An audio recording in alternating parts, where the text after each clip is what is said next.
Bienvenidos a nuestra reunión número 14 del Grupo de Educadores en Inocuidad de los Productos Agrícolas Frescos en Español.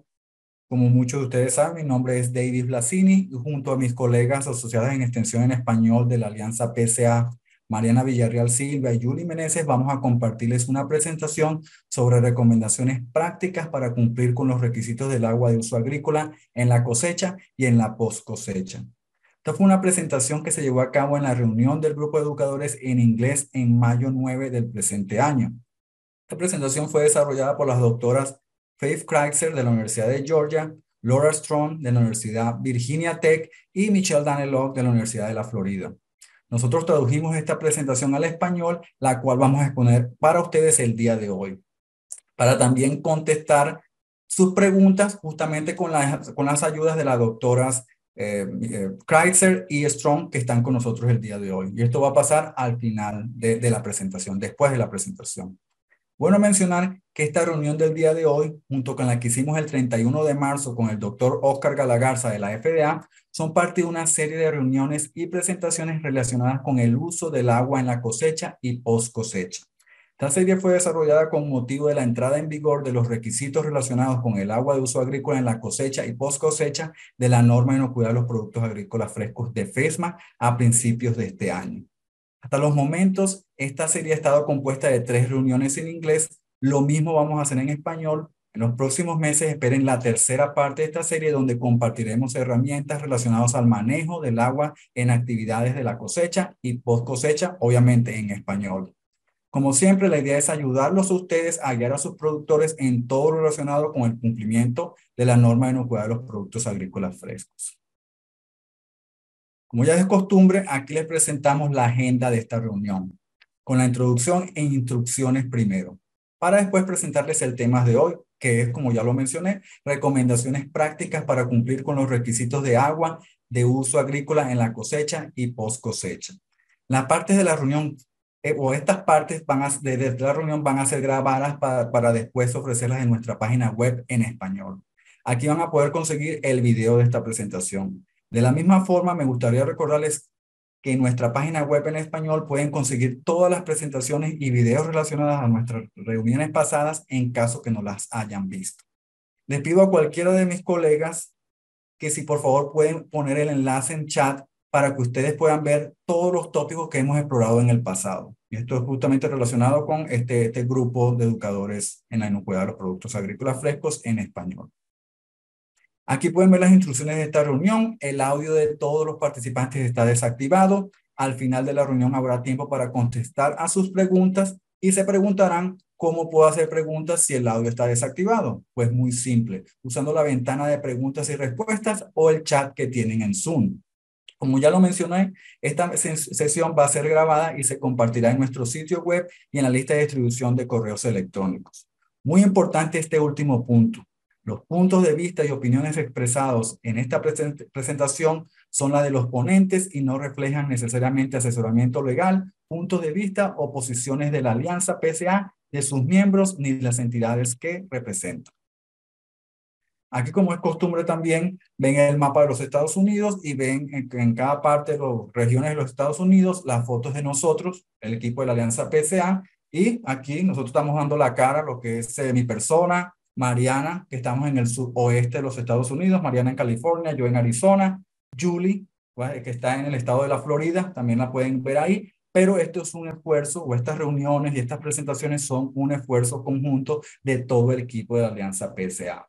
Por ahí también está Laura Pineda Bermúdez, Laura Cuña Maldonado, que somos la parte bilingüe aquí de la alianza, pero todos los demás miembros, nuestra directora, doctora Betsy Dean, nuestra coordinadora, Donna Clemens, todos hemos estado envueltos en estos esfuerzos que estamos haciendo tanto en inglés como en español.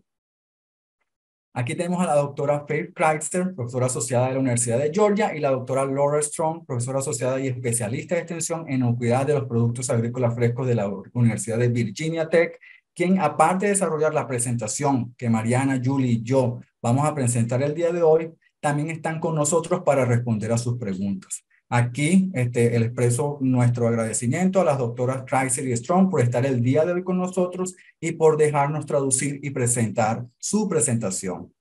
Y con eso, ahora sí le voy a dar la palabra a mi colega, la doctora Mariana Villarreal Silva, quien va a presentar la primera parte de esta presentación, recomendaciones prácticas para cumplir con los requisitos del agua de uso agrícola en la cosecha y post cosecha. Muy bien, pues sí, como ya nos dijo Davis, vamos a continuar esta conversación sobre el agua de uso en la post cosecha y en la cosecha, y nos vamos a enfocar justamente en estas recomendaciones, cómo vamos a cumplir con los requisitos de la norma. Esta presentación, como ya nos dijo Davis, la preparó Faith, la doctora Faith y la doctora Laura para nosotros, y la presentó también en inglés. Entonces también, si ustedes están interesados en ver la presentación original con la doctora Faith y la doctora Laura, también los invitamos a visitar nuestro sitio web de la Alianza PSA, donde están estas presentaciones y donde grabamos todos los videos con estas presentaciones también. Pero nosotros nos dimos, como nos dice Davis, a la tarea de traducirla, y espero que le hagamos justicia, que pueda yo hacerle justicia a la presentación. Como ya les dijo Davis, la doctora Laura y la doctora Faith nos acompañan el día de hoy, nos van a estar ayudando a contestar todas sus preguntas. Entonces no duden en poner preguntas que sean dirigidas a ellas, que quieran ustedes expandir en estos temas. Ellas nos van a estar ayudando y nosotros vamos a estar traduciendo sus respuestas.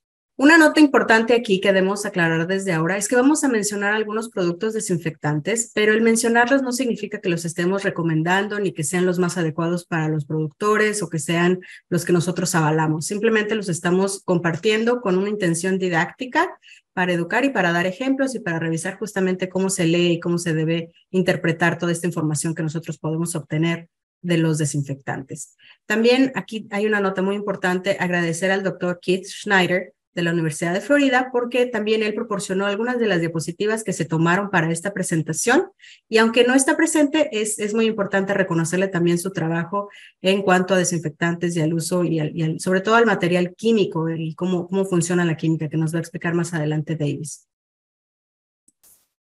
Muy bien, entonces, ¿qué vamos a aprender el día de hoy o qué vamos a ver el día de hoy? Por supuesto, vamos a profundizar con todo lo relacionado con el agua de uso agrícola en la cosecha y poscosecha, pero tenemos 3 puntos que queremos abordar y que queremos también que ustedes como educadores representan esta nueva información, o ustedes motivan a los productores a hacerse estas preguntas. Entonces, por eso es importante hablar de esto.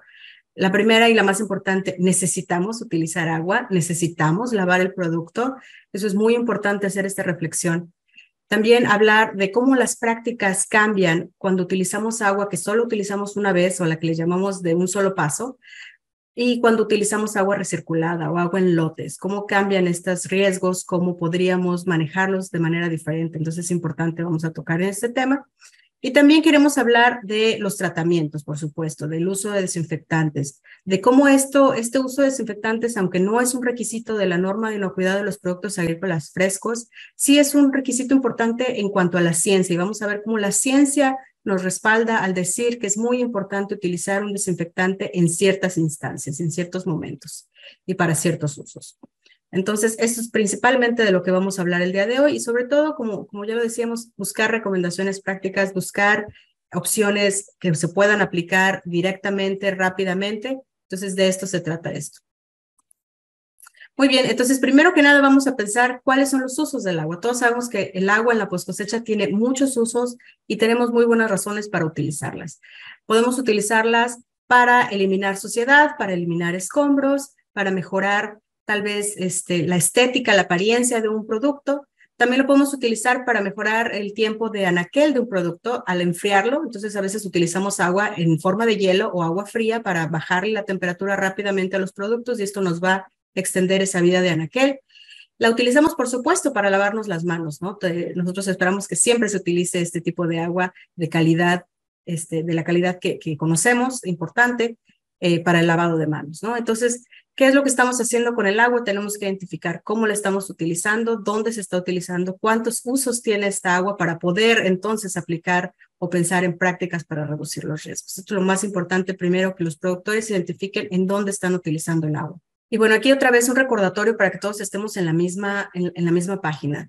¿Qué nos dice la norma de inocuidad de productos agrícolas frescos de FISMA para el agua de uso en la cosecha y la poscosecha? Bueno, pues recordemos, inicialmente nos dice que el agua tiene que cumplir con esta estándar de calidad que dice que no debe haber E. coli detectable en 100 mililitros de agua. Desde ahí estamos partiendo, y de ahí vamos a hablar de que esta calidad del agua se tiene que conservar durante todo su uso. Por eso es que necesitamos lograr mantener esta calidad y esto es lo que vamos a estar buscando siempre que tengamos que utilizar esta agua. Entonces, por ejemplo, aquí en un sistema de recirculación va a ser un desafío constantemente mantener esta calidad de agua. Y una de las maneras en las que lo logramos, vamos a ver cómo lo vamos a lograr, cómo vamos a poder respaldar que realmente esta calidad del agua se está conservando. Y cómo en un sistema de recirculación, debido a la acumulación de material orgánico, podemos tener este desafío de mantenerlo. ¿Cómo nos afecta esta parte?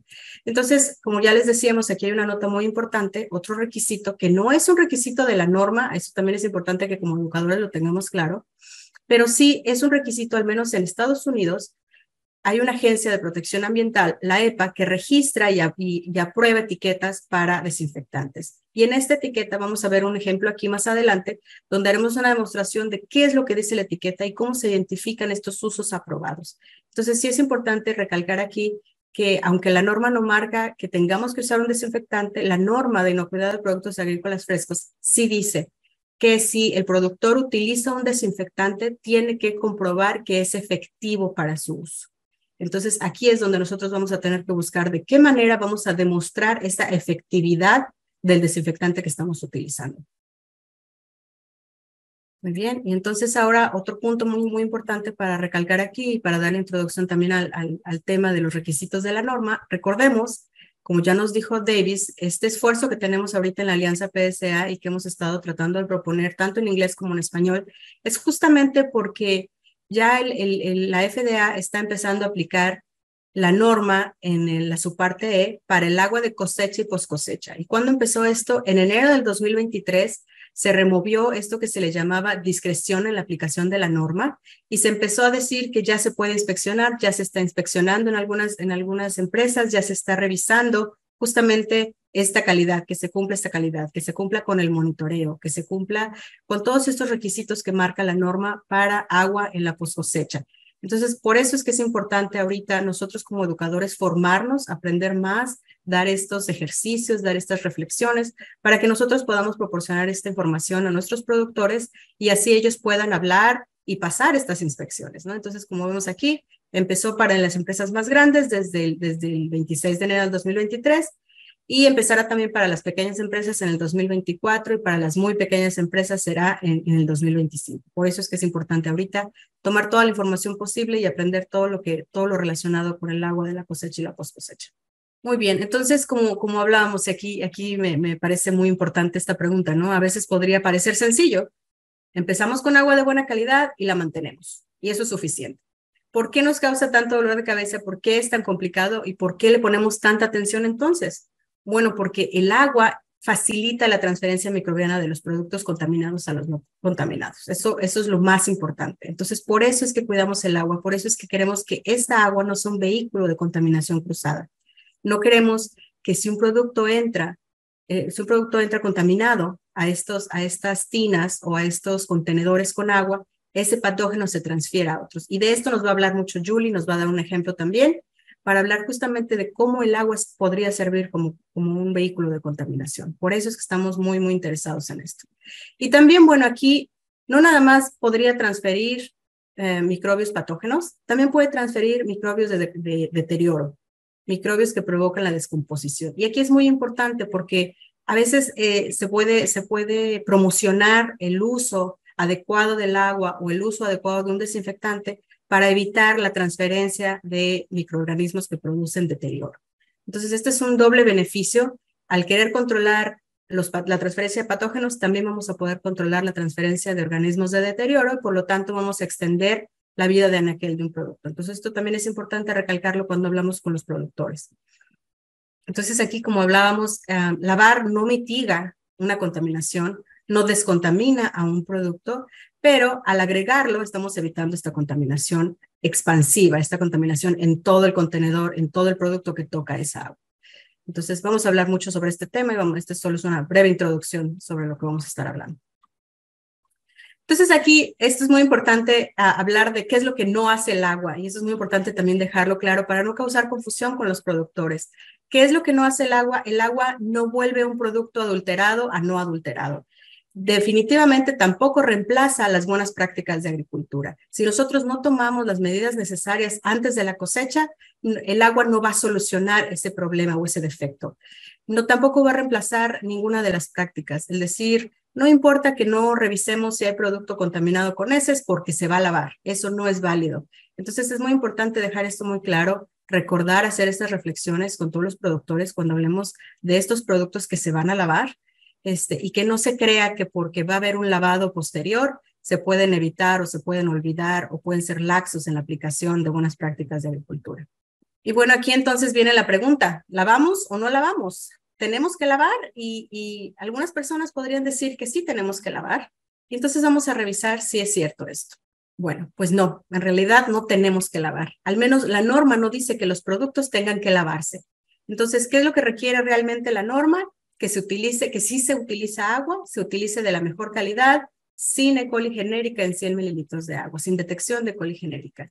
Entonces, después de esto, ¿qué vamos a hacer? Mantener esta calidad. Esto es lo que nos pide la norma.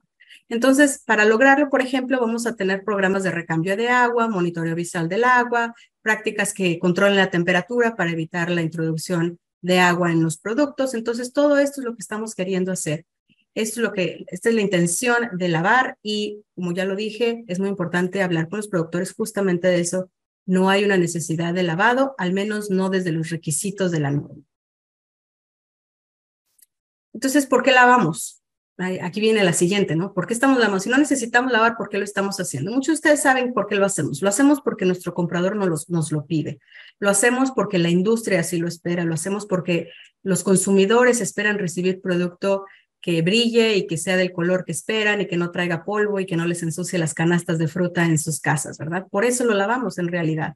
Entonces, si tenemos que lavar, vamos a buscar las maneras que nos hagan minimizar los riesgos de inocuidad sanitaria. Entonces, por eso es que lavamos, por eso es que seguimos esas prácticas, pero siempre es importante que los productores sepan que tienen que preguntar a un productor, a un comprador, perdón, ¿por qué? ¿Por qué estoy lavando? ¿Por qué me pides el producto lavado? Y también hacerlos conscientes de que el lavado puede introducir muchos riesgos que no estarían presentes si no laváramos y si empacáramos en seco. Y entonces aquí este diagrama es estas fotografías son muy ilustrativas de justamente que vamos a tener que manejar estos riesgos, ¿no? Hay riesgos en los que nosotros no queremos caer, no queremos tener estos altos riesgos, y entonces aquí es donde nosotros vamos a ayudar como educadores a buscar qué prácticas pueden reducir estos riesgos, qué prácticas nos van a mover esa manecilla hacia un riesgo bajo, ¿no? Ya sabemos que no lo vamos a eliminar por completo, el riesgo siempre va a estar presente, pero queremos reducirlo lo más posible. Y esto en cuestión del agua, pues es justamente ese manejo, esa gestión del agua. Entonces aquí, como podemos ver, una de las recomendaciones más importantes sería, por ejemplo, no mojar, no lavar, no utilizar agua. Entonces, en este caso, si ven aquí el empacado en el campo de esos melones que están ahí en la mesa, bueno, aquí vamos a hacer un uso muy breve del agua. Seguramente lo utilizamos para lavar contenedores, para lavar las mesas, para lavar tal vez los mandiles, pero no lo estamos utilizando directamente en contacto con el producto, ¿no? Entonces esto, por ejemplo, podríamos pensar que en cuestión de agua es de bajo riesgo y de ahí nos vamos a estar moviendo hacia otras prácticas que podrían introducir un riesgo. Por ejemplo, ya cuando introducimos agua, estamos viendo que podríamos tener esta agua de un solo uso, como esas mangueras que ven ahí que tienen esos rociadores. Y entonces aquí vamos a ver de qué manera vamos a evitar que el agua sea un problema, vamos a evitar las salpicaduras para que no ocasione contaminación cruzada. Y aquí también podríamos pensar en el uso de un desinfectante que se recomienda para evitar la formación de biopelículas en estas tuberías, ¿no? Entonces aquí, por ejemplo, empezamos a pensar que tal vez el uso de un desinfectante es recomendado por el hecho de no formar biopelículas. Y también, bueno, para el lavado, obviamente, siempre vamos a seguir en el lavado de equipo, utilizando agua de la calidad requerida. Y así vamos a ir viendo prácticas, por ejemplo, el uso de hielo, que podría introducir, por ejemplo, el problema de dónde lo vamos a contener, de que la fabricación de hielo sea inocua, de que el agua obviamente tiene que entrar en una calidad adecuada y mantenerse durante la formación del hielo.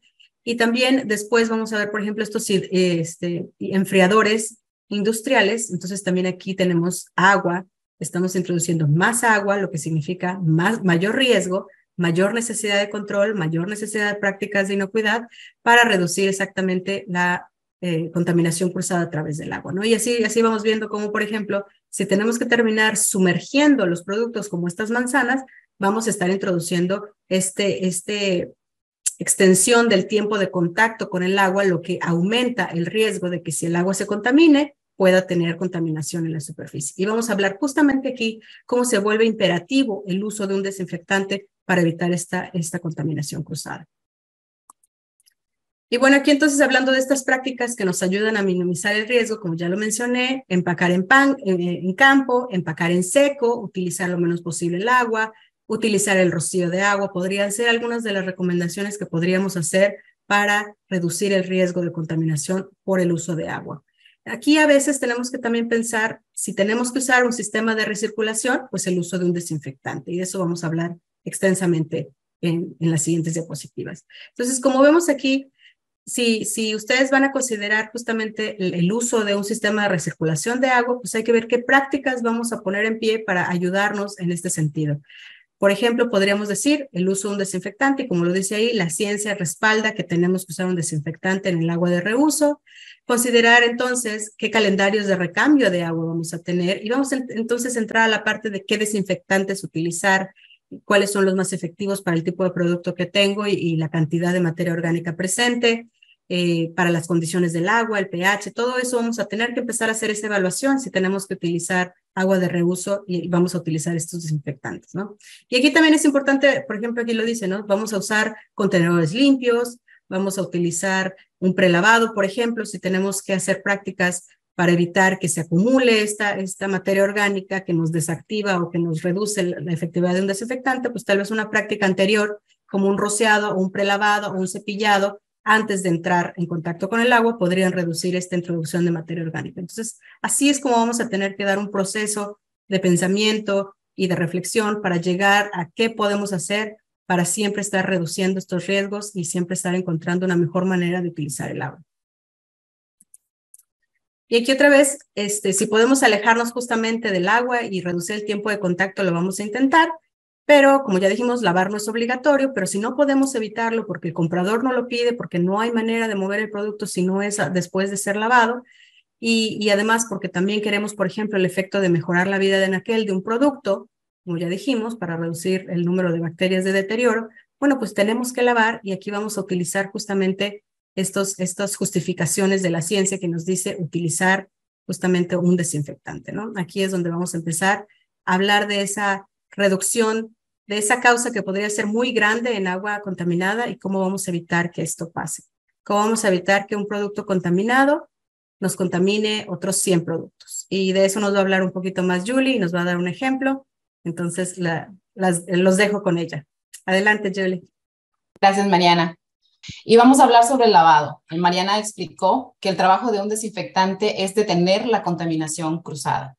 Y siempre tratamos de recalcar esto una y otra vez con los productores, que el desinfectante se añade al agua para mantener la calidad del agua, más no para corregir un producto que vino contaminado y tratar de hacerlo inocuo.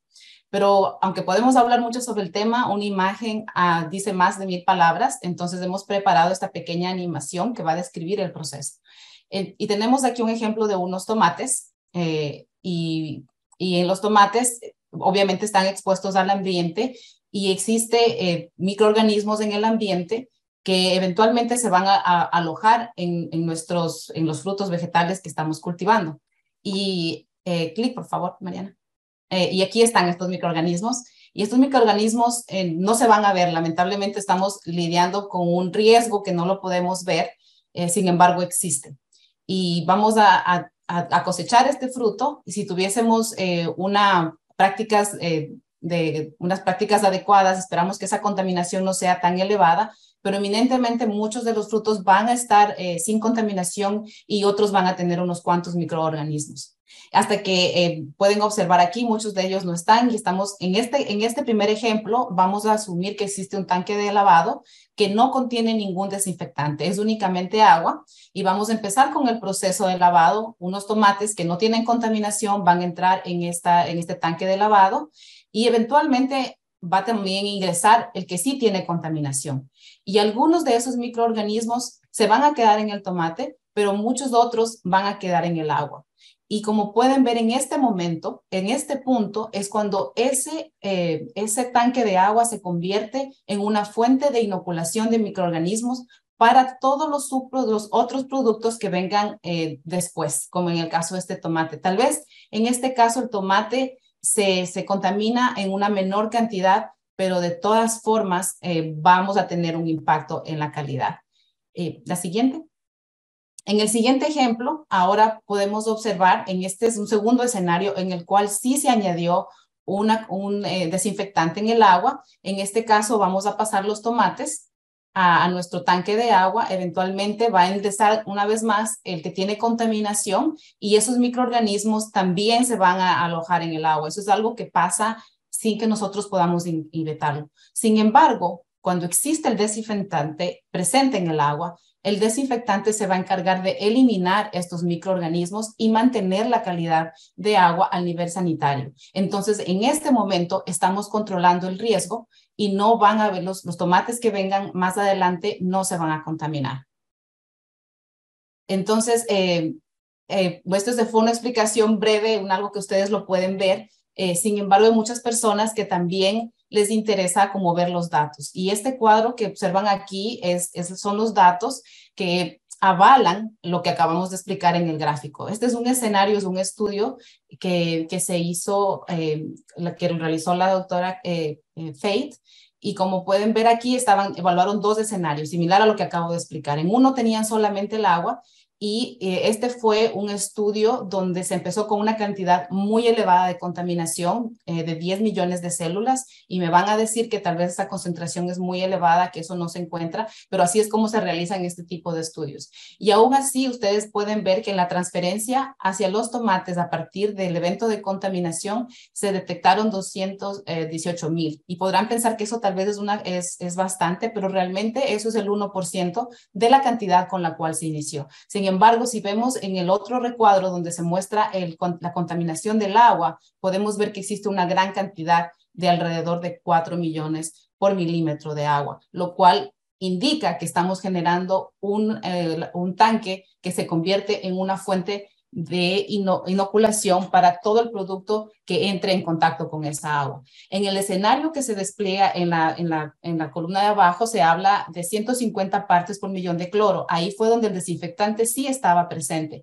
Y como pueden ver, tuvimos un control negativo muy fuerte para poder identificar la transferencia y en todos los escenarios, tanto en el producto como en el agua, pueden observar aquí que no hubo detección de la presencia del microorganismo, lo cual nuevamente avala la acción de tener el desinfectante porque podemos controlar en ese momento la cross-contaminación o la contaminación cruzada. Si quieren un ejemplo que existe, es muy famoso en los Estados Unidos, se habla de la huerta Hansen y cuando se analiza ese caso que fue muy famoso a nivel mundial, toda la evidencia que se evaluó en ese caso indica que el error que se cometió fue precisamente cuando no hubo un buen manejo de la agua que se utilizó en la post cosecha. Y aunque en estos ejemplos estamos indicando sobre los tanques de lavado, también hay ciencia y documentos que demuestran que el beneficio de tener un desinfectante aplica para otros sistemas como los de recirculación o los de un lavado simple o inclusive los que se usan por rociar. Entonces, realmente la importancia aquí de enfatizar una vez más la importancia de tener el desinfectante a los niveles óptimos para evitar la contaminación cruzada en el agua. Entonces, ahora normalmente vamos a encontrar en los tipos de sistema. Cuando hablamos con los productores es muy importante saber qué sistemas están empleando y normalmente ellos están en alguno de estas categorías o de estos tipos de sistemas. Cuando utilizan un lavado por lotes, estos emplean volúmenes más pequeños y se realizan con tanques de agua. Aquí se puede cambiar el agua con mucha más frecuencia porque los volúmenes son más pequeños, pero tienen que estar cambiándolo. Y vamos más adelante a hablar de cómo se puede utilizar la turbidez como una guía para el cambio de agua o si lo hacen por inspección visual y el cambio se hace intermitente con base al producto en el cual se tenga la mayor contaminación o la mayor suciedad. Eso lo vamos a discutir en detalle más adelante. El segundo grupo o el segundo tipo de sistema es el de recirculación. También escuchamos referirse a ellos como tanques o canales de recirculación.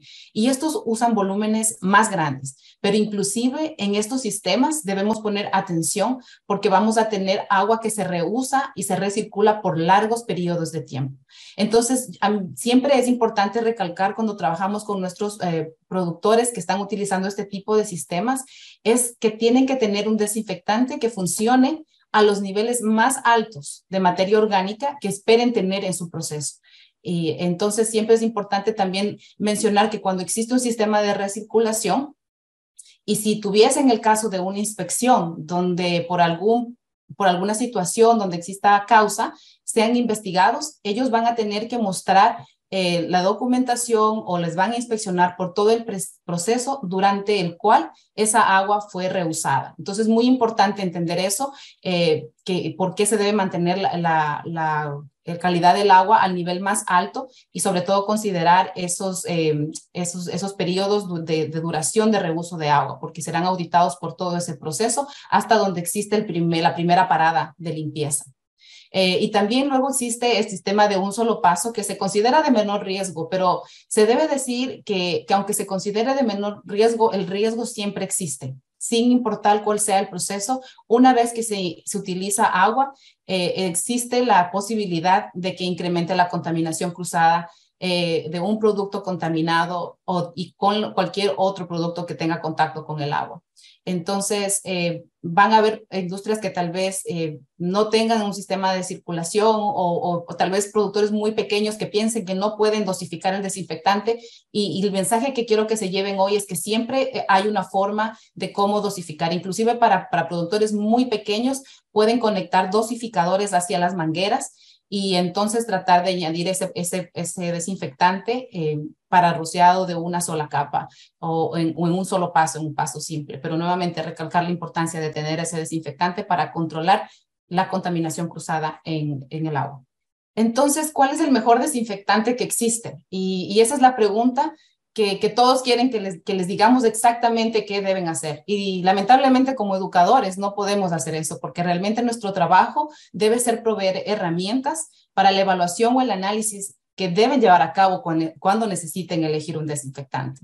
Entonces, como por ejemplo, necesitamos saber cómo van a usar el desinfectante, en cuál escenario, cuál es el tipo de cultivo que está empacando, cómo se aplica el agua. Y definitivamente, mientras más larga sea la duración de la sumersión, mayor el tiempo de contacto, por ende, mayor es el riesgo de contaminación si es que no se está manejando esa calidad de agua de la forma apropiada. Si existe o no una recirculación, porque la recirculación va a acumular carga orgánica y más adelante vamos a mostrar por qué es importante la carga orgánica y cómo afecta a alguno de los desinfectantes. También es importante saber por cuánto tiempo se usa esa agua antes de ser reemplazada. Esa es una de las primeras cosas que se deben preguntar a los productores cuando están reusando agua por varios días. Lo primero es dejarles saber que nuevamente que al reusar están en ese riesgo de que si pasar una inspección, pues deben justificar y mostrar la producción o van a ser evaluados por todo ese periodo que se utilizó esa agua hasta el momento donde se hizo la primera limpieza. Entonces, piensen en todos estos factores que acabo de mencionar, porque más adelante vamos a discutir brevemente algunos de los desinfectantes que son comúnmente utilizados. Siguiente. Entonces, los factores que afectan la eficacia del desinfectante. Seguramente todos hemos visto estas imágenes o estas fotos que se presentan aquí. La Alianza PSA tiene varios recursos muy buenos que nos permiten entender más a detalle cada uno de estos factores. Así también tenemos una herramienta que nos permite entender sobre diferentes desinfectantes que tienen etiqueta de la Agencia de Protección Ambiental y que también lo estamos actualizando, pero ese recurso está disponible en inglés y en español, así que los invito a que si necesitan profundizar en ese conocimiento, hagan uso de estos recursos. Y si en el momento que yo voy a discutir cada uno de estos temas, adelante de estos factores, ustedes no quedan claro con alguno de los conceptos, realmente los invito a que ahonden en su conocimiento, expandan el conocimiento de estos temas, porque como educadores es muy, muy importante que nosotros manejemos por qué y podamos explicar a los productores por qué estos factores afectan la calidad del agua. Entonces, en términos de pH, vamos a hablar un poco sobre el cloro libre, porque es el factor más difícil de manejar para muchas personas. Y Davis más adelante nos va a explicar exactamente la terminología y qué pasa con el cloro libre y las cosas que impactan la efectividad. Pero lo importante es que consideremos que ese es un factor que implica, que impacta la eficiencia del desinfectante. Vamos a hablar también sobre turbidez y esencialmente la turbidez indica cuánta materia orgánica está llegando al agua. Sin importar el tipo de desinfectante que esté usando, todos van a ser impactados en términos de su eficacia por la materia orgánica y van a ser menos eficientes en la inactivación de microorganismos cuando más alta es la carga orgánica. Y no importa si es cloro o ácido peracético, muchas veces mencionamos más el cloro y asociamos el cloro con el impacto de la materia orgánica, pero la verdad es que hay muchas investigaciones que respaldan el impacto de la materia orgánica en la mayoría de los desinfectantes que utilizamos porque todos son oxidantes, entonces siempre se van a ver afectados por la carga orgánica. En temas de la temperatura de agua, se habla mucho y vamos a discutir sobre infiltración. Y cuando hablamos de la temperatura, a veces pareciera como que hay una contradicción, porque inevitablemente, inclusive cuando estamos usando hidroenfriamiento, estamos exponiendo el producto a agua. Tal vez una agua en menor cantidad, pero estamos exponiéndolo al agua al fin y al cabo. Y para remover algo de calor de ese producto, pero inclusive en esos escenarios donde no hay sumersión, existe absorción del agua. Y si quieren hacer un ejercicio muy corto, un experimento muy corto, ustedes pueden tomar el peso de un producto antes y después de someterlo al paso del sistema y van a notar que existe un cambio en el peso y eso indica que cierta cantidad de agua ingresó al producto. Ahora vamos a hablar de la concentración del desinfectante y vamos a hacer un ejercicio brevemente en unos momentos. Y la alianza tiene, como les mencioné, una lista con la etiqueta de la Agencia de Protección Ambiental. Entonces nos permite entender esas etiquetas del producto muy bien. Entonces es muy bueno que ustedes sepan la concentración que están usando sus productores y qué productos son los que comúnmente ellos están utilizando en sus sistemas para que ustedes puedan familiarizarse con esas etiquetas y realmente poder servir a estos productores cuando ellos busquen su asistencia. En cuanto al tiempo de contacto, nuevamente no estamos desinfectando el producto, sino el agua. Aún así, en las etiquetas vamos a encontrar que ellos indican un tiempo de contacto y la etiqueta es la ley. Entonces, tengan eso en cuenta cuando están aplicando en diferentes tipos de sistemas, o si es por lotes o de un solo paso, en varias etiquetas van a diferenciar las condiciones para diferentes escenarios, para diferentes sistemas. Entonces, muy importante como educadores familiarizarnos con esas etiquetas. Siguiente. Y aquí vamos a entrar un poquito más en el tema de turbidez. Como mencionamos, es un factor importante porque cuando estamos colectando productos agrícolas en el campo, en muchas ocasiones podemos observar que hay acumulación de tierra debido al viento, algunos productos pueden estar dañados, tienen hojas. Hay un sinnúmero de factores que van a contribuir a la turbidez de nuestra agua en ese lavado que realizamos. Y la turbidez esencialmente nos indica cuánta materia orgánica está llegando a nuestra agua. Y se podría decir que mientras más alta es la turbidez, más baja es la calidad del agua. Y también menor será la eficacia de nuestro desinfectante. Entonces, si usted mantiene una concentración constante de un desinfectante y se mueve de una baja turbidez a una alta turbidez en el agua, es esperado que vamos a ver una inactivación menor de microorganismos en el agua que existe alta turbidez. Entonces, aquí está un gráfico que espero lo puedan ver, donde se compara la demanda química de oxígeno, la cual es un factor que ha sido correlacionado, se ha demostrado que tiene una correlación media con la turbidez, no es absoluta, pero tiene una cierta correlación con la turbidez. Entonces, la turbidez es siempre la que se utiliza por su brevedad. La demanda química de oxígeno es un parámetro mucho más preciso, pero poco práctico, lamentablemente, porque no permite la toma de decisión rápida. Conocer el valor de una demanda química de oxígeno en una muestra puede tomarnos 4 horas, lo cual no nos permite tomar decisiones en el momento y de manera eficiente como lo necesitamos cuando estamos procesando o empacando nuestra nuestros frutas y vegetales frescos. Entonces, este gráfico aquí demuestra la correlación de la turbidez. En el eje X tenemos una de las unidades que se puede utilizar para hablar sobre turbidez o medir la turbidez, que es la FAU, la cual significa unidades de atenuación de forma SINA. Y lo que es un test realizado con un espectrofotómetro o un colorímetro que mide la disminución en la luz, en el paso de la luz en una muestra de agua, básicamente.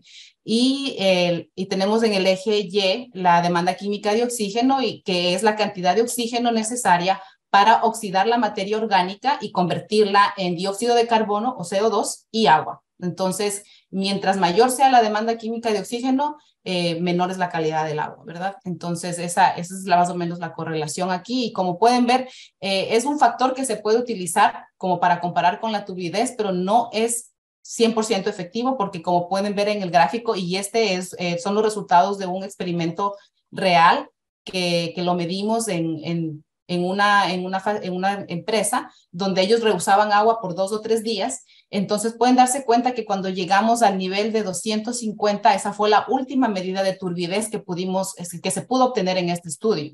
Cuando llega al nivel de 300, ya no pudimos obtener una medida de turbidez. Sin embargo, la demanda química de oxígeno llegó a 2500. Y cuando en otros tipos de procesamientos, como por ejemplo cuando se trabaja con la papa, en el agua, la demanda química de oxígeno de una papa puede llegar a hasta 10,000 partes por millón. Entonces ustedes pueden ver que sí hay valores más grandes donde ya tal vez no alcanzamos a medirlo con la turbidez, y hay otras cosas que se pueden hacer, pero el mensaje aquí es que existen otras medidas, además de la turbidez, que tal vez son más efectivas. Entonces, para productores pequeños, podemos dejarles saber que la turbidez es un parámetro que pueden usar, y asegúrense de que ellos entiendan por qué estamos usando la turbidez. Y para empresas que son tal vez más grandes, ellos y que podrían estar expuestas a mayor riesgo porque están rehusando agua por mayor tiempo, ellos podrían de pronto considerar realizar este tipo de estudios donde pueden determinar el nivel de la demanda química de oxígeno que está asociado a cierta turbidez. La menor correlación se ha observado en sistemas donde hacen tratamiento como la filtración, usan ósmosis reversas, o también en casos donde hay otros factores como existe presencia de proteína, carbohidrato en el agua, entonces eso interfiere con la lectura. Sin embargo, en este sector de los frutas y vegetales frescos no tenemos un nivel muy alto de proteínas, por lo tanto, pues no tenemos ese problema. Pero sí, a los grandes productores o a la gente que reusa, recircula agua, realmente muy importante la recomendación de considerar evaluar una medida, un factor adicional aparte de la turbidez. Entonces, consecuentemente, cuando la calidad decrece, la demanda incrementa, la demanda por el desinfectante incrementa, cuando esa turbidez también incrementa, porque incrementa la carga orgánica. Por ende, necesitamos dosificar más desinfectante. Entonces, ¿cómo traducimos esto a una recomendación que sea práctica y fácil de explicar para nuestros productores? La recomendación para ellos es que vamos a basar la dosificación del desinfectante considerando el peor caso para ellos, para su sistema, para las condiciones, para el producto que ellos observen en su sistema, en lugar de tratar de calcular dinámicamente, porque eso realmente no es complicado. Entonces, siempre considerar el peor escenario, el más problemático, el más contaminado, para determinar la dosificación en el agua. Y ahora vamos a hablar brevemente de la temperatura y la infiltración, que siempre se ha mencionado y hablamos de diferentes sistemas del hidroenfriamiento, donde ponemos el producto fresco dentro de una cascada de agua versus poner el tomate caliente que viene del campo directo en un tanque de lavado, un canal de lavado. Y sabemos que suceden un par de cosas. Primero, la temperatura del agua definitivamente impacta la eficiencia del desinfectante. Cuando el agua está fría, la acción del desinfectante es menor. Mientras que cuando el agua es más caliente, esa reacción ocurre más rápido. Eso simplemente son las cinéticas de las reacciones químicas, ¿verdad? Eso es, mientras más fría el agua, se va a necesitar más desinfectante. Y cuando hablamos sobre la infiltración, tenemos aquí una foto de un tomate donde se usó agua con colorante y se pueden ver que existe infiltración en diferentes partes, porque naturalmente tenemos estas aberturas en la parte superior e inferior que permiten el acceso del agua hacia la parte interior del producto. Entonces, hay ciertos productos que son más susceptibles que otros, pero en todo caso siempre debemos entender que la infiltración es posible. Y cuando eso no se puede evitar, lo importante es realmente mantener esa calidad del agua, enfocarse en mantener la calidad del agua a ese estándar más alto como sea posible para poder protegernos de esa posible infiltración y por ende una contaminación. Hay un estudio que se indica aquí por el grupo de CEAO y ellos evaluaron diferentes factores, entre ellos la temperatura, el tiempo de contacto, la profundidad, y la conclusión en ese estudio fue que mientras menor sea el tiempo de contacto, menor profundidad, mientras el producto no se acumule, no haya muchas capas de producto, todos estos factores redujeron la infiltración. Entonces, estas son recomendaciones que podemos dar a los productores para manejar el riesgo cuando utilizan agua en este paso de lavado. Entonces, cuando se trata de desinfectantes químicos, las regulaciones de los diferentes desinfectantes químicos, yo entiendo, son complicados. Podemos tener 10 diferentes productos que contienen el mismo ingrediente activo como el cloro, y cada una de esas etiquetas pueden que sean aptos para usar en productos en la post cosecha. Sin embargo, todos van a tener diferentes etiquetas. Inclusive dentro del mismo proveedor podemos encontrar productos que con el mismo compuesto aún así presentan etiquetas totalmente diferentes porque ellos tienen diferentes mercados y diferentes clientes. Entonces, hay que saber que para desinfectantes la etiqueta es ley.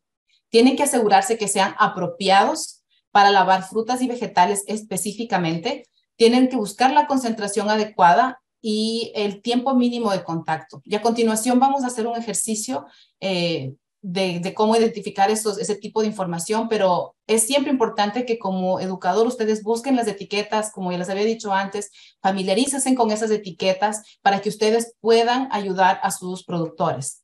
Entonces ahora vamos a hacer un pequeño ejercicio. Por favor, mi grupo, si pueden compartir. Exacto, ahí lo tienen. Si pueden, por favor, abran este link que les acaban de compartir y vamos a buscar la etiqueta de este producto que se llama, su nombre comercial es Sunnyday 5. Y si ya lo tienen abierto, por favor, indíquenme cuál es el número de registro de la EPA, de la Agencia de Protección Ambiental. Lo pueden escribir en el chat, si lo tienen. ¿Cuál es el número de registro en el documento que acabamos de compartir? Si lo podemos mostrar ahora. Exacto, ahí está, muy bien, excelente. Ustedes lo encontraron. Y como pueden ver, cuando tenemos el mismo tipo de la misma compañía, a veces lo único que cambia son esos dos últimos dígitos. Se mantienen los primeros y los dos últimos dígitos son los que cambian cuando es el mismo proveedor y solo es un producto diferente. Excelente. Siguiente, vamos al siguiente ejercicio. Ahora, por favor, les voy a pedir que me indiquen en qué página pueden encontrar las instrucciones para el tratamiento del agua. Instrucciones para el tratamiento del agua en la post cosecha. ¿En qué página? ¿Qué número de página? Exactamente, muy bien. Aquí hiciste gracias, muy bien. Mariana, si le haces clic para hacerlo, perfecto. Muy importante aquí, hay un error que es muy común y que las personas cuando utilizan o leen la etiqueta encuentran la información de instrucciones del tratamiento para desinfectar superficies en contacto con los alimentos, lo cual es muy diferente del tratamiento para el agua. Entonces, por favor, hacer una nota muy grande, subrayar que es, en este caso, cuando hablamos del agua de uso para el lavado en la post cosecha, tenemos que buscar las instrucciones para ese proceso. No es lo mismo que cuando vamos a lavar superficies en contacto. Eso es un error muy común que esperamos que desde el día de hoy todos quienes asistieron a esta conferencia no lo vuelvan a cometer. Necesitamos buscar la información que es específicamente relacionada con el tratamiento del agua. Siguiente. Ahora, por favor, les voy a pedir que me indiquen cuál es la concentración objetivo del ácido peracético en partes por millón. ¿Cuál es la concentración objetivo? O sea, ¿cuánto quiero yo tener al final de concentración en partes por millón de ácido peracético? ¿Ya hago alguien? Ahí estamos hablando concentración. Alguien me puso un porcentaje, concentración. Perfecto. Mariana, por favor, sí. Exacto, ahí lo tenemos. Muy importante, van a darse cuenta que esta información exactamente como se pregunta está escrita. Muy bien. Como lo pueden ver ahí, de 27 a 96 partes por millón de ácido peroxiacético, que es otra forma de llamarlo. Entonces, ahora la siguiente pregunta, ¿cuál es la dosis para 1000 galones? ¿Cuál es la dosis para 1000 galones? No tienen que hacer la matemática, búsquenlo en la etiqueta. Muy bien, ahí vino la primera pregunta. Sí, exactamente. Ahí lo dice en la etiqueta. Muy bien, gracias, gracias. ¿Y cuánto es el tiempo de contacto? ¿Cuál es el tiempo de contacto que se necesita para este desinfectante en particular? 45 segundos, así es. Y también podemos buscar información si es necesario o no que el pH se deba mantener. En este caso no se requiere porque si se fijaron en la lista de ingredientes activos, son ácidos. Entonces en este caso no se necesita y más adelante Davis les va a explicar qué tiene que ver el pH y por qué es importante. Y también podemos encontrar información de que sí se requiere enjuagar o no. En este caso sí existe que haya un lavado adecuado después de aplicar el tratamiento o el lavado con este producto. Entonces, con esto, yo creo que en esto termina aquí esta explicación. Muchas gracias. Le voy a dar paso a Davis, ¿verdad? Davis, continúa. Sí.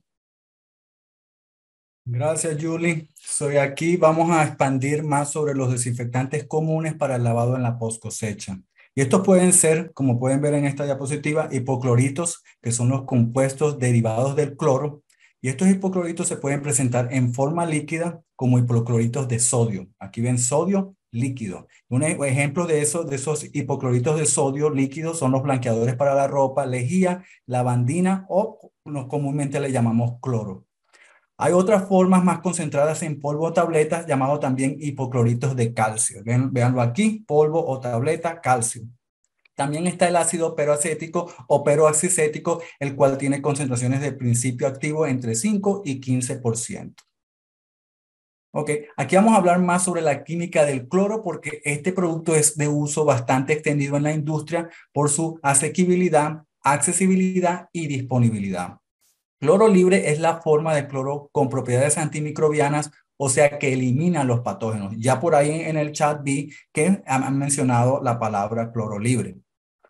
Por ende, esta es la forma de cloro que siempre tenemos que monitorear y eso es lo que he visto en el chat, monitorear cloro libre. Importante también notar que cloro libre también puede ser llamado en español de distintas formas. Por ejemplo, cloro disponible o cloro activo.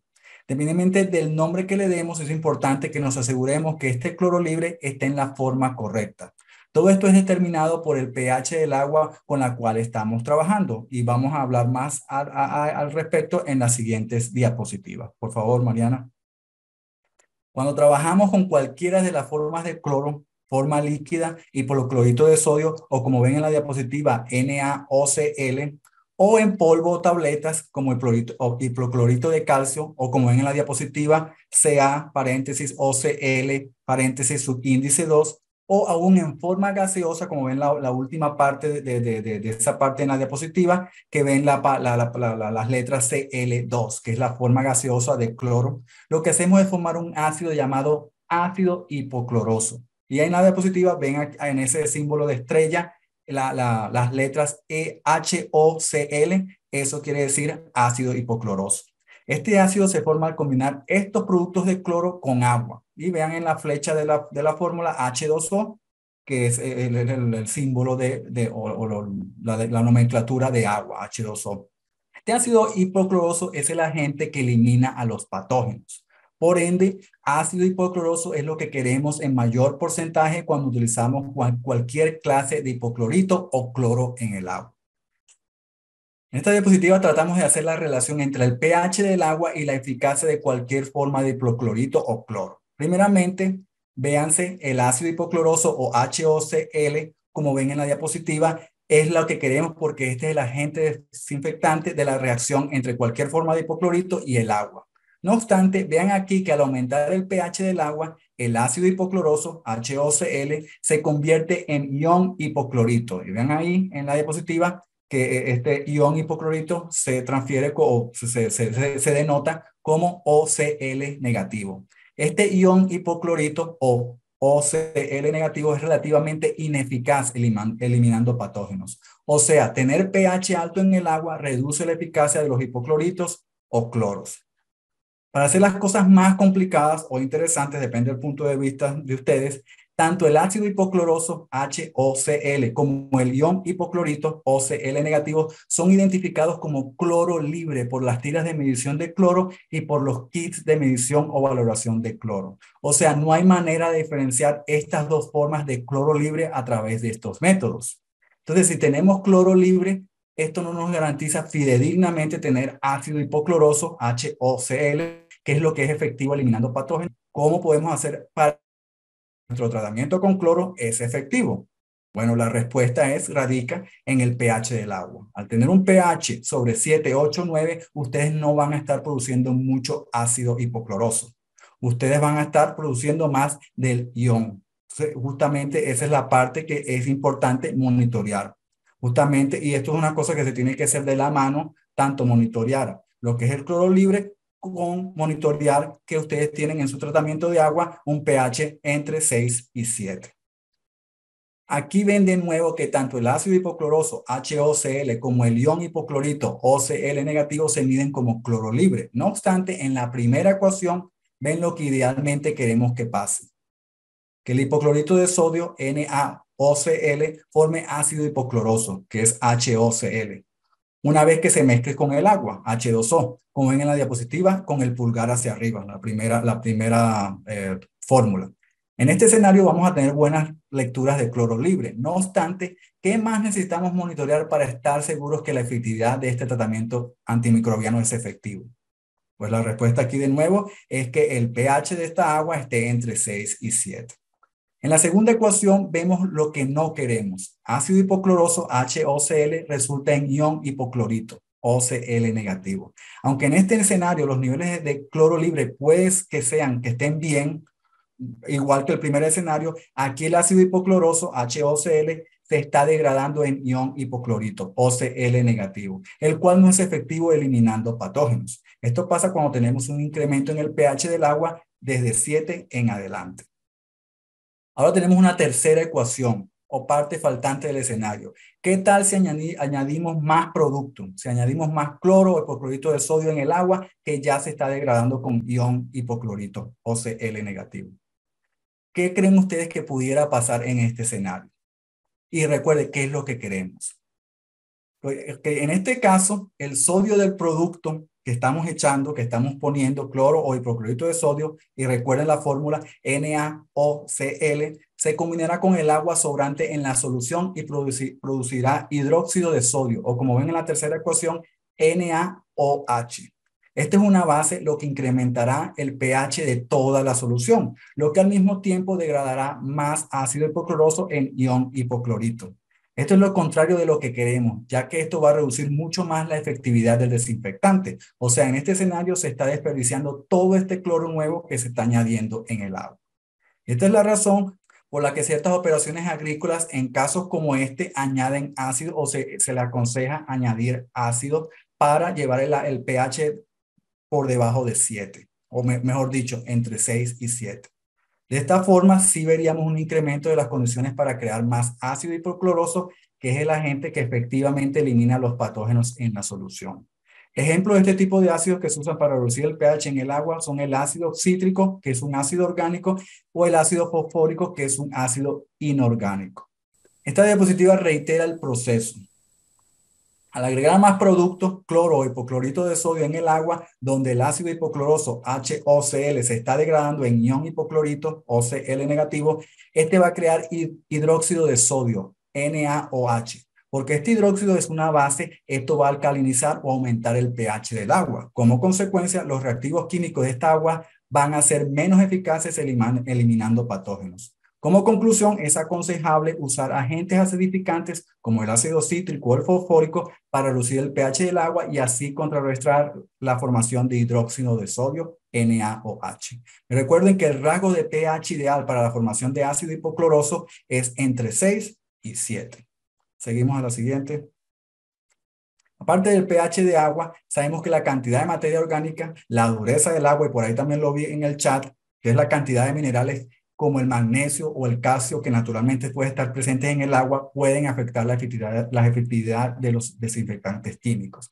Mayor tiempo de contacto, mejores chances de que el desinfectante entre en contacto con el patógeno y lo elimine. Ya hemos hablado de la temperatura que puede afectar la efectividad de estos desinfectantes. Relacionado a las concentraciones, típicamente mayor concentración, mayores chances de inactivación de patógenos. Y por último, es importante planificar si se está tratando el agua para controlar biopelículas. La siguiente. ¿Cuáles son las ventajas de los cloros o hipocloritos? Afectan a una gran variedad de microorganismos, un amplio espectro. Ellos tienden a tolerar agua dura y mostrar actividad desinfectante a bajas temperaturas. Ya hablamos de su asequibilidad o bajo costo, especialmente si lo comparamos con otros desinfectantes en el mercado. Este tipo de químicos no deja residuos o no forman películas como otros desinfectantes tienden a formar. Entre las desventajas, sabemos que se volatiliza en agua ácida, por ejemplo, pH por debajo de 6 o en agua caliente. El gas formado por esta volatilización es tóxico, especialmente peligroso en lugares cerrados. Y justamente fíjense en eso, que es importante monitorear el pH también por esta parte. Entonces, el pH ideal es entre 6 y 7. Por debajo de 6, entonces ya empieza a ser peligroso. Puede ser corrosivo en ciertos materiales y superficies, también es irritante a personas e es inestable. De la misma manera puede causar problemas ambientales a través de subproductos de desinfección como ácidos aloacéticos que pueden ser carcinógenos. Es importante mencionar que este último riesgo se puede reducir significativamente al ser cuidadosos con las concentraciones que usamos y no dejar que mucha materia orgánica se acumule en el agua que estamos tratando con este desinfectante. A la hora de que hablemos con productores, nosotros queremos dejarles el mensaje de que todo esto es posible con el monitoreo de cloro libre primero. Esto se puede hacer con las tiras de prueba de cloro, que ustedes ya han visto en el chat que ustedes están familiarizados, así como simultáneamente monitorear el pH del agua. Y creo que con esta presentación esperemos que esto quede claro. De esta forma, los productores, asegurarse que el cloro libre que ellos tienen en su agua es el cloro libre efectivo para desinfectar patógenos. Se recomienda, ustedes que son educadores, practicar con ellos, con los productores, este tipo de actividades para que ellos le pierdan el miedo a estos conceptos y estas prácticas. De esta forma, ellos van a poder implementar, monitorear y validar estas actividades efectivamente en sus operaciones. Y esto es algo muy importante, perderle el miedo a estos conceptos. Como pueden ver, es mucha química y puede ser intimidante a veces. Esta diapositiva tiene las principales ideas que nosotros quisiéramos que se llevaran con ustedes el día de hoy. Uno, el lavado de producto no es obligatorio, por lo tanto, si alguien lo va a hacer mal, mejor que no lo haga. Dos, considere reducir el tiempo de contacto del producto con el agua. Consideren usar rociadores en mesas o bandas y evite mojar o sumergir productos si eso es posible. Tres, investigaciones científicas han demostrado los beneficios del uso de desinfectantes en todos los sistemas de agua en la cosecha. Esto aún aplica a sistemas de un solo paso. No obstante, esto es definitivamente muy crítico, muy importante en sistemas de recirculación, donde el agua no va a conservar, obviamente, la calidad inicial, porque al empezar a lavar productos se va a ensuciar. Ok, aquí les presento un árbol de decisiones, cómo manejar el agua en las actividades de la post cosecha del Programa Nacional de Buenas Prácticas Agrícolas de la Universidad de Cornell. Desafortunadamente, esta herramienta solo está disponible en inglés. No obstante, aparte de esta herramienta, nosotros también les vamos a compartir en el chat una herramienta similar en español desarrollada por la Universidad Estatal de Luisiana aquí en los Estados Unidos. La siguiente, Mariana. También nosotros en la Alianza PSA, esto ya lo hemos hablado en diapositivas anteriores, tenemos esta lista de desinfectantes etiquetados para el uso en productos agrícolas, que es una hoja de cálculo en Excel. Esta herramienta le ayuda a buscar las etiquetas de los productos, los tamaños disponibles, los usos específicos de cada español. Posee un video tutorial de cómo utilizarla también en inglés y en español. Y en estos momentos nosotros estamos trabajando en el desarrollo de una versión mejor. Siguiente. Ok, gracias, Mariana. Si quieren más información didáctica sobre los procesos químicos desinfectantes, el doctor Keith Snyder de la Universidad de la Florida ha desarrollado 3 videos educativos explicando explicando la química básica, los efectos de pH y por qué no más es mejor en YouTube. Aunque estos videos están disponibles solo en inglés, son muy fáciles de seguir por la forma como el Dr. Schneider los explica a través de cubos con signos químicos. Por último, aquí les vamos a compartir en el chat la Alianza PSA. Por los dibujos que tiene y lo bien explicado que está, el documento del primer enlace lo considero esencial para explicar el manejo del cloro a productores, para justamente enseñar lo que es el manejo del cloro en una actividad agrícola. Aquí le queremos volver a darle las gracias a la doctora Faith Kreiser de la Universidad de Georgia, Laura Strong de la Universidad de Virginia, por esta presentación y por estar el día de hoy con nosotros para responder a sus preguntas. Y la última diapositiva es la de referencias, justamente para agradecer de dónde sacamos toda esta de dónde ellas sacaron esta información. Y con eso le voy a dar la palabra a mi colega. Vamos a continuar con cuáles son los siguientes eventos. Queremos compartirles un poco y vamos a ir compartiendo los links de las cosas que voy a mencionar aquí. Tenemos un curso piloto de capacitación para productores de la Alianza PSA en línea. El curso ocurrirá del 16 de agosto al 6 de septiembre. Es un curso piloto gratuito. Durará 3 semanas y si quieren alguna información o están interesados, por favor contactarse conmigo al correo que aparece en pantalla. También tendremos el curso de capacitación para productores de la Alianza PSA a distancia, es decir, a través de Zoom, del 27 al 28 de septiembre. Y esto es para participantes en los Estados Unidos y pueden registrarse utilizando el link que está ahí. También estará posteado en nuestra página web si no pueden accesar en este momento. Tenemos un curso de capacitando al instructor en español del 2 al 5 de octubre y las inscripciones también ya están abiertas. Este curso estará siendo liderado por Davis y pueden contactarlo a él directamente. También queremos compartir algunos nuevos recursos que están en español. Existe en este momento disponible la hoja de asistencia técnica que nos provee una comparación de la inspección del sistema de agua de uso agrícola y la evaluación de la propuesta del agua del uso agrícola para que podamos entender cuáles son sus diferencias porque no se tratan de lo mismo. Entonces, revisen este recurso que realmente es muy útil y les va a ayudar a entender estos conceptos. Tenemos también disponible un nuevo video para la capacitación de personal en el campo sobre la inocuidad de frutas y vegetales, que lo pueden encontrar disponible en YouTube. Y si tienen sugerencias sobre nuevos temas de interés, preguntas sobre próximos eventos, no duden en contactarnos a todo el equipo de PSA, específicamente si quieren hacerlo en español, al grupo en español de la Alianza que está formado por Davis, quien les habla, Julie Meneses, Mariana, Laura Cuña Maldonado y Laura Pineda. También comentarles que vamos a tener, como Mariana lo mencionó, esta no es la última reunión que vamos a tener sobre el tema del agua. Sabemos que existe muchísimo interés por la cantidad de preguntas que recibimos el día de hoy. Entonces, estaremos hablando sobre recursos adicionales que estamos desarrollando para ayudarles a navegar todo el tema referente a la calidad del agua, mantener la calidad de agua, sobre todo en la post cosecha en este momento, y en su momento también habrán recursos para el agua de producción cuando esa parte haya sido establecida. Agradecimientos, como no, reiterar nuestro agradecimiento a la doctora Faith Kreiser y la doctora Laura Strong por acompañarnos en esta reunión. Gracias por ayudar a contestar todas las preguntas. Nuevamente reiterar que las preguntas que compartieron Mariana y Davis fueron respondidas por nuestras expertas. Gracias al equipo de la Alianza por el apoyo para desarrollar esta serie de reuniones en español, porque realmente se necesita el apoyo de todos. Toma mucho trabajo llegar a este momento donde podemos compartir con ustedes información y gracias al equipo por todo el apoyo. Muchas gracias a cada uno de ustedes por su interés, por su tiempo, por la confianza y por la activa participación, porque hacen posible que este espacio de conversación exista en español. Muchas gracias. Y con eso, pues no duden en contactarnos y en también visitar nuestra página web, que ahí es donde tenemos toda la información más reciente. Ahí continuamos actualizando siempre todos los recursos y es definitivamente uno de los mejores recursos que tenemos para que ustedes también continúen capacitándose y aprendiendo con nosotros. Muchas gracias.